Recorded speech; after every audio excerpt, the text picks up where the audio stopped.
오늘 우리가 읽은 누가복음 12장 크게 5문단으로 나눌 수가 있습니다. 12절까지는 바리새인들의 외식에 대한 경계령 및 환난을 이기는 신앙에 대한 권면을, 13절에서 21절은 탐심에 대한 경계 및 어리석은 한 부자의 비유를, 22절에서 34절은 의식주, 염려의 극복과 하나님 나라의 우선 추구에 관한 교훈을, 그리고 35절에서 48절은 재림을 준비하는 성도의 자세를 교훈하는 3가지 비유에 대해서, 마지막으로 49절에서 59절은 복음과 이 세상 사이의 분쟁 및 시대 진리에 대한 분별과 회개를 촉구하고 있습니다. 그런데 이 누가복음 12장 전체를 관통하는 주제어가 하나 있습니다. 바로 재물이라는 단어예요. 즉 누가복음 12장에서 예수님께서는 재물을 어떻게 사용할지에 대해서 말씀하고 있어요. 그렇기 때문에 성도의 경제관념, 성도가 이 세상에서 살아가는 데 있어서 재물을 어떻게 사용하는지는 누가복음 12장을 읽어보면 자세히 알 수가 있습니다. 오늘은 이 가운데서 21절 말씀에 대해서 살펴보겠습니다. 자기를 위하여 재물을 쌓아두고 하나님께 대하여 부유하지 못한 자가 이와 같으니라. 주님은 오늘 말씀으로 재물에 대한 탐심에 대해서 경계하실 것을 교훈합니다. 물론 사람이 세상에서 살아가기 위해서는 재물이 반드시 필요합니다. 그리고 재물은 우리 삶에도 소중하고 중요합니다.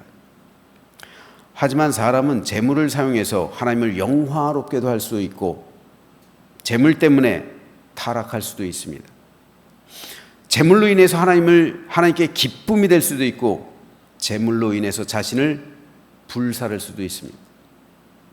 재물은 가치 중립적이에요. 재물은 그 자체로 선도 아니고 악도 아니란 말이에요. 하지만 재물을 사용해서 선한 일을 할 수도 있고 재물 때문에 악하게 될 수 있다는 말입니다. 어떻게 재물을 사용하느냐에 따라서 그 재물이 그 사람에게 유익이 될 수도 있고 그 재물로 인해 그 사람의 영혼이 타락할 수도 있습니다. 이 재물을 둘러싸고 기독교와 불교의 차이점이 생기는데요. 불교는 무소유를 주장하죠. 재물을 아예 소유하지 말라는 거예요. 왜요? 재물은 모든 번뇌의 근원이기 때문에. 재물은 탐심을 가지게 하기 때문에 아예 재물을 소유하지 말라는 거예요. 즉 모든 탐심의 근원을 끊어버리라는 거죠. 그래서 무소유를 주장하는 거예요. 소유가 없으면 탐심도 있을 리가 없고, 그러니까 탁발수도사로 살아가는 거예요. 그러니까 무소유를 주장하는 거예요. 불교의 타락은 무소유가 소유인 데서 오는 거예요. 스님들이 무소유해야 되는데 얼마 전 뉴스에서도 나오듯이 무소유가 아니라 풀소유, 모든 것을 가진, 거기서 타락하는 거예요. 하지만 기독교는 무소유를 말하지 않아요. 기독교는 청빈을 말해요. 무소유와 청빈은 비슷한 것 같지만 완전히 다른 거예요. 개념 자체가 달라요. 무소유는 아예 재물을 갖지 않는 거지만 청빈은 재물을 가지고 잘 사용하는 거예요. 이게 다르고요. 오늘 본문에서 주님께서 말씀하시는 것이 바로 이 개념이에요. 주님은 자기를 위해서 재물을 쌓아두는 사람에 대해서 경고합니다. 돈을 버는 목적이 오로지 자기에게 초점이 맞춰져 있는 사람이에요. 그에게는 잘 먹고 잘 사는 것이 인생의 목적입니다. 돈을 버는 이유 역시 세상적인 삶, 세상적으로 자기를 어떻게 잘 살까, 어떻게 영화롭게 살까? 어떻게 이 부를 누리며 어떻게 평안하게 살까? 여기에 여기에 초점이 맞춰져 있는 거예요. 그런 필연적으로 돈을 숭배하는 삶을 살아갑니다. 예수님께서는 일찍이 한 사람이 두 주인을 섬기지 못할 것이니 혹 이를 미워하고 저를 사랑하거나 혹 이를 중히 여기고 저를 경히 여김이라. 너희가 하나님과 재물을 겸하여 섬기지 못하리라 말씀하셨어요. 돈이 인생의 목적인 사람은 하나님을 온전히 섬길 수가 없습니다. 하나님보다 재물을 더 소중하게 생각하기 때문입니다.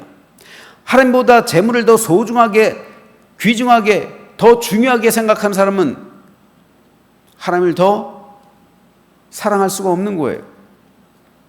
여기서 예수께서 말씀하시는 재물이라는 단어는 헬라어 원어로 맘몬이에요. 즉 사람은 맘몬신을 섬기든 하나님을 섬기든 둘 중 하나라는 거예요. 맘몬을 더 사랑하든 하나님을 더 사랑하든 둘 중 하나라는 겁니다. 우리는 이렇게 생각할 수가 있어요. 나는 하나님도 사랑해. 그런데 맘몬신을 더 사랑하는 사람은 실질적으로 하나님을 섬기는 게 아니란 말입니다. 맘몬을 섬기는 거지. 나는 맘몬을 하나님보다 더 사랑해. 나는 그 신앙은 하나님 보시기에 온전한 것 그 정도가 아니라 이 신앙은 아예 하나님 보시기에 합당하지 않은 거예요. 그 신앙은 구원받은 신앙이 아니란 말이에요. 나는 하나님도 사랑하지만 맘몬을 조금 더 사랑해. 그 신앙은 구원받은 믿음이 아니란 말입니다. 구원받은 믿음은 하나님을 더 사랑하는 사랑이지 맘몬을 사랑하는 사랑이 아니에요. 맘몬을 더 사랑하는 그 사랑, 그 개념은 있을 수가 없는 거예요. 사람은 맘몬을 섬기든 하나님을 섬기든 둘 중 하나입니다. 그런데 예수님께서 이 말을 누구에게 하셨어요? 세상 사람에게 하셨습니까? 아니에요. 제자 공동체에게 말씀하신 거예요. 주님은 심지어 제자들 가운데서도 맘몬을 섬기는 사람이 있을 수 있음을 말씀하신 거예요. 경고하신 겁니다. 그 사람이 누굽니까? 가룟 유다잖아요. 가룟 유다는 돈에 대한 탐심으로 예수님을 팔아넘겼죠. 예수님을 배신했습니다. 그런데 이것은 비단 가룟 유다만의 문제가 아니에요. 지금 시대는 특별히 성도들에게 있어서 이 문제가 더욱 심각합니다. 실질적으로 성도들이 맘몬을 섬기고 있으면서 하나님을 섬기는 것으로 착각하고 있다는 말이에요. 내가 맘몬을 섬기고 있는데 내가 맘몬을 섬기고 있는지도 몰라요. 그러면서 교회 생활하고 있단 말이에요.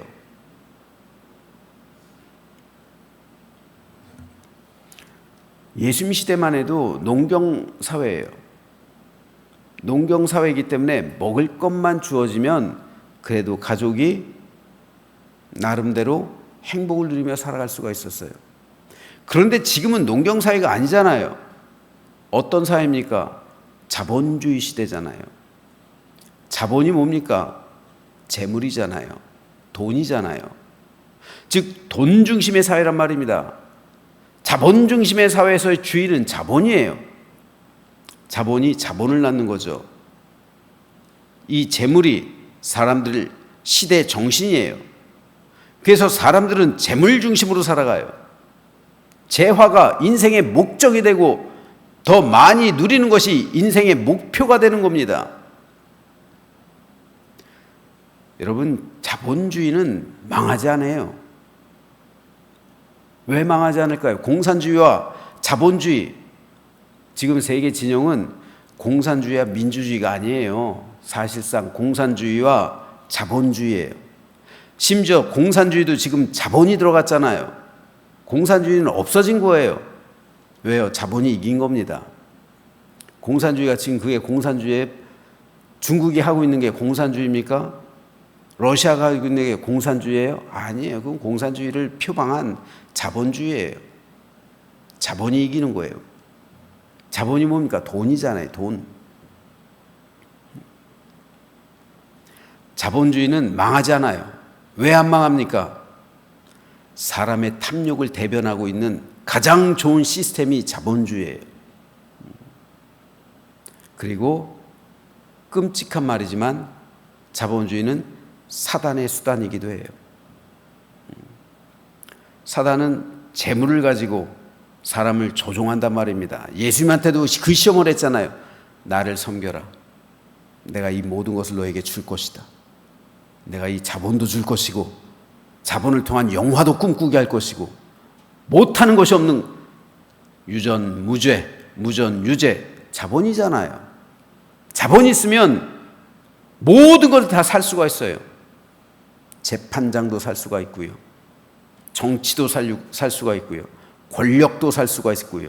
모든 걸 다 살 수가 있어요. 그러니까 자본주의는 망하지 않아요. 사단이 선택한 그런 수단이에요.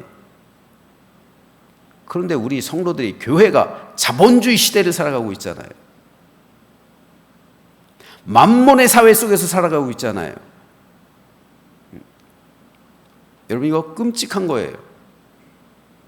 교회들이 직면한 이 자본시대 앞에서, 자본주의 앞에서 교회들이 직면한 이 상황, 이걸 어떻게 풀어나가고 어떻게 헤쳐나가고, 지금 교회와 성도들이 자기가 만몬을 섬기고 있는지도 몰라요. 너무 익숙해져 있기 때문에. 이게 문제가 되는 거예요. 전 세계 사람은 지금 만몬신을 섬기며 살아가고 있어요. 자본주의 시스템 아래서. 만몬을 섬기고 있는 증거가 뭡니까? 내가 그 만몬의 사회에 물들어가고 있다는 말입니다. 나도 모르는 사이에 만몬을 섬기고 있어요. 재물에 대한 끊임없는 탐욕을 가지고 있단 말이에요. 내 안이 이글이글 그 욕심으로 타고 있어요. 더 많은 것을 가지려고. 오늘 누가복음 12장에서 예수님께서 말씀하시는 것을 한번 보세요. 다 자본에 대해서, 재물에 대해서 배격하는 말들이에요. 다. 그리고 무소유를 주장하는 것이 아니라 주님께서 말씀하시는 것은 재물을 가지고 어떻게 사용하라고 말씀하십니까? 하늘을 위해서 하늘에 쌓아두라고 말씀하시는 거잖아요. 예수님께서 말씀하시는 사람은 하나님에 대해서 부유한 사람. 오늘 보면 21절에 나와 있는 것처럼요, 어떤 사람이 있습니까? 자기를 위하여 재물을 쌓아둔 사람이 있어요. 그죠? 그리고 하나님에 대해서 부유한 사람이 있어요. 세상에 대해서 부유한 사람이 있고 하나님에 대해서 부유한 사람이 있다는 말이에요.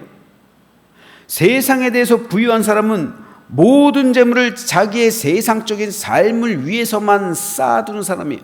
이 땅에서 천년 만년 살아갈 것 같이 오늘 본문에 등장하는 주인공은 그렇게 세상을 향해서 쌓아두고 있었단 말이에요. 그래서 창고도 더 늘리자, 내 영혼아 이제 평안히 살자, 나 이제 천년 만년 살아도 되고 대대손손 먹고 살 거 있다, 어리석은 자여 오늘 하나님께서 내 영혼을 취할 것이다.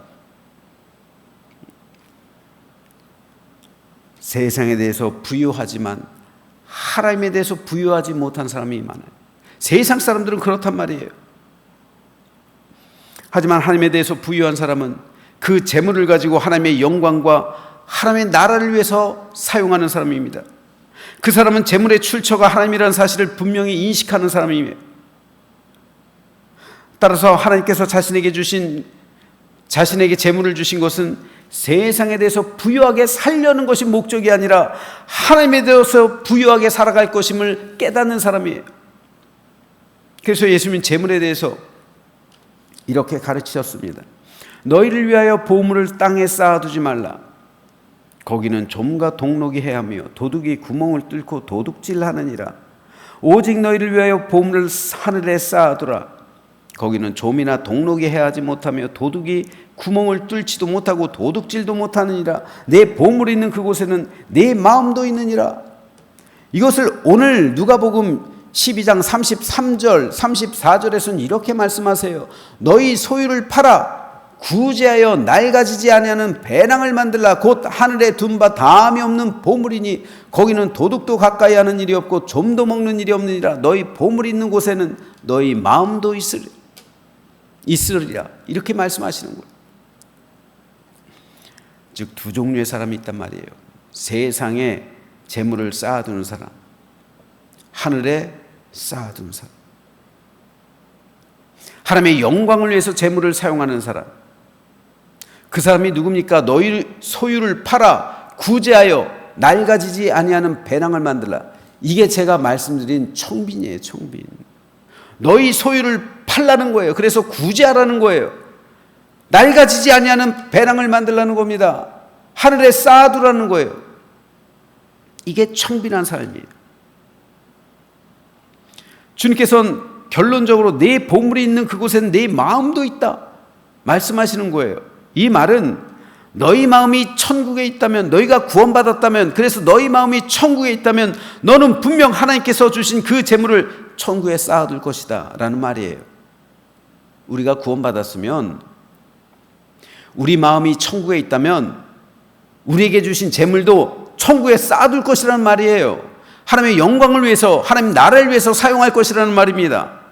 하지만 너희 마음이 세상에 있다면 너는 재물을 땅에 쌓아둘 것이라는 말씀이에요.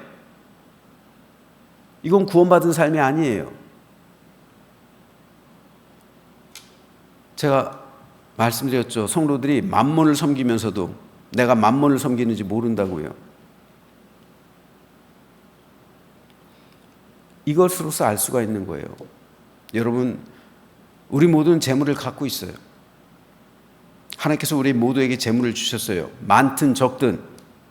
그런데 그 재물을 어떻게 사용하고 있는가? 하늘에 쌓아두고 있습니까? 내 마음이 하늘에 있다면 나는 그 재물을, 내가 구원받았다면 그 재물을 하늘에 쌓아둘 거예요. 그래서 오늘 청빈한 삶을 살아갈 겁니다. 내 소유를 팔게 될 것이에요. 내 소유를 판다는 거, 이게 뭡니까? 11조잖아요. 헌금이잖아요. 그리고 내 소유는 남들을 돕는 거잖아요. 구제하는 거잖아요. 그러므로 11조 하지 못하고, 헌금하지 못하고, 구제하지 못하고, 돈을, 그런 이유는 뭐예요? 결국은 세상에 쌓아두는 거잖아요. 여러분, 이게 바로 만몬을 섬기는 증거가 되는 거예요. 내가 만몬을 섬기면서도 난 만몬을 섬기는지 모른단 말이에요. 목사님 헌금 강조하시네? 이게 헌금 강조하는 이야기입니까? 이게 시험들 이야기예요? 여러분의 영혼을 걸고 신앙생활 하란 말입니다. 여러분 영혼을 걸고요.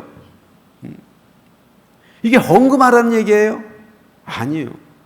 청빈하게 살라는 얘기예요. 청빈하게. 예수님께서 말씀하시는 것처럼 너희 소유를 팔아 구제하라는 말입니다. 너희 마음이 천국에 있다면, 네가 구원받은 사람이라면 너희 영혼을 위해서 천국의 그 재화를 사용하라는 말입니다. 11조 하는 게 아까워서 못하는 사람이 어떻게 구원받은 사람이에요? 제가 여러분 탐욕 때문에 이런 설교를 합니까? 아니에요. 여러분들이 구원받았으면 구원받은 믿음의 사람답게 살아가야 되는 겁니다. 그래서 내가 구원받았다면, 내 영혼이 하늘에 있다면, 내가 하늘을 소유하고 있다면 네 마음이 있는 그곳에 내 재화도 있다는 것이잖아요. 하나님께서 그것이 재물을 주신 이유잖아요. 여러분, 하나님께 드리는 게 아까우세요? 여러분, 그 재물을 가지고 다른 이웃을 위해 봉사하고 구제하고 다른 사람을 위해 사용하는 게 아까우세요? 이게 아까우면 안 되는 거예요, 여러분. 그게 아까우면은 나를 위해선 땅에 쌓아두고 있잖아요. 그 재화를 가지고 땅에 쌓아두는 삶을 살고 있잖아요. 그거 가지고 아파트 사야지, 다른 집 사지, 땅 사지, 먹을 거, 입을 거, 통장에 돈이 불어나는 것을 보면서 즐거워하고 있잖아요. 그게 땅에 재화를 두고 쌓아두는 삶이에요. 이게 오늘 본문에 등장하는 예수님께서 말씀하시는 어리석은 사람입니다. 오늘 밤 내 영혼을 취할 것이다. 그럼 너의 영혼은 어떻게 될 것이냐? 땅에 재물을 쌓아두는 그런 믿음은 만몬을 섬기는 믿음이란 말입니다. 근데 많은 성도가 만몬을 섬기는지 모르고 그렇게 살아가고 있어요. 안타까워요. 그래서 제가 언젠가 새벽 기도 때 한번 말씀을 드렸죠. 사람이 아무리 신앙생활을 이것저것 잘하는 것처럼 보여도 결국 그 중심은 뭐가 있다고요? 재물이 있다고요. 그 재물을 어떻게 사용하는지 보면 그 신앙이 드러난다고요. 청빈이 뭐라고요? 청빈은 나누어 주는 거래요. 자발적으로 가난해지는 거라고요. 무소유가 아닙니다. 자발적으로 가난해지는 거예요. 어떻게 사용함으로? 그것을 천국에 쌓아둠으로요. 하나님의 영광을 위해서, 하나님 나라를 위해서, 하나님께서 기뻐하시는 것을 위해, 이웃을 위해 베풀고 구제하고 봉사하고 나누어 줌으로 나 스스로가 가난해지는 삶. 왜요? 가난해지는 거죠. 재물을 나를 위해서 사용하는 사람을 가난하다, 청빈하다고 말하지 않아요. 그는 부자예요. 하지만 내게 소유가 점점 적어지잖아요. 남을 위해 이 재화를 사용하니까 그게 청빈이에요. 주님께서 말씀하시는 것이 청빈입니다. 이런 사람이 만몬을 섬기는 것이 아니라 하나님을 섬기는 것이고 사람이 두 주인을 섬기지 못할 것이다 말씀하신 예수님의 그 말씀과 일맥상통하는 거예요. 저는 참 안타까워요. 이제 당회도 해야 되고요. 임직원도 세워야 돼요. 근데 꼭 당회 때마다 걸리는 문제가, 교회는 오래 다녔는데 11조를 하지 않아서 이 사람 이거 세워야 됩니까 말해야 됩니까? 이거 가지고 맨날 나와, 이 말들이. 이런 말들이 나오면 되겠어요? 여러분, 하나님 앞에서 오늘 예수님께서 말씀하신 이 재물관을 반드시 우리 성도들은 가져야 됩니다. 모든 사람 다 가져야 돼요. 그래서 청빈의 삶을 실천해야 돼요. 여러분, 천국이 있음을 제가 구원 25가지 리스트 말씀드렸죠. 천국이 있음을 믿으십니까? 진짜로 믿는다면 오늘 예수님께서 말씀하신 이 명령을, 이 말씀을 실천하면서 살아가야죠. 없다고 생각하니까 땅에 쌓아두는 거 아니에요. 그건 믿음이 아니란 말입니다. 구원받은 믿음이 아니라는 거예요. 그러므로 오늘 주님의 이 말씀과 같이 청빈을 실천함으로 하나님께서 우리에게 말씀하신, 하나님께서 우리에게 허락하신 그 재물을 주신 이유는 여기에 있다는 사실을 깨달으면서 이로써 하늘의 보화를 쌓아두는 삶, 그리고 하나님께 칭찬받는 삶, 예수님께 인정받는 삶, 바로 그러한 사람만이 성령님의 인도하심을 받을 수 있다는 사실을 우리가 믿으시면서 믿음으로 승리하는 우리 모두가 되고 우리 영혼이 구원받고 영원한 하나님 나라에 동참하는 우리 모두가 되시기를 주님의 이름으로 축원합니다.